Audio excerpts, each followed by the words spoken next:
हो हो हो, तरुण आहात तुम्ही, तरुण म्हणून करता येतो फक्त संभोग तुम्हाला माणसांच्या माद्यांशी. तरुण आहात कावडे, तरुण आहात गिधाडं, रस्त्यावरची गाढवही आणि डुकरंही तरुण आहात. नरकातली सूक्ष्मदेही कीटकेही मैथून करतात कीटकींशी आणि कीटकांची जमात वाढून मरून जातात कीटकांसारखी. या देहभोगल्या अंधड्या दलदलीतून उठून उभा राहिला एक माणूस, तो म्हणजे तुमचा आमचा सर्वांचा बाप. त्यानं चिरून काढलं स्वतःचं शरीर आणि त्या आकाशातल्या नक्षत्रावर त्या रक्ताचं शिंपण करीत साऱ्या पृथ्वीच्या निषेधावर मात करीत तो ओरडला, कुणी आहे का, कुणी आहे का. जसं दिशातून उत्तर आलं, मी आहे मी, आणि माझ्यातही तूच आहेस.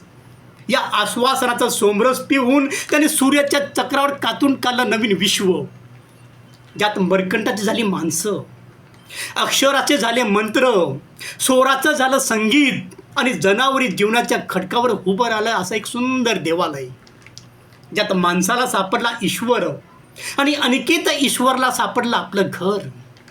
या बापाला विसरा, या बापाला विसरा, पण त्या बापाला विसराल तर पाडांमध्ये दडून बसलेले गिधाडं पडशा पाडशी निमिष आणतात. केवळ तुमच्याच नव्हे, साऱ्या माणसाच्या जातीचा.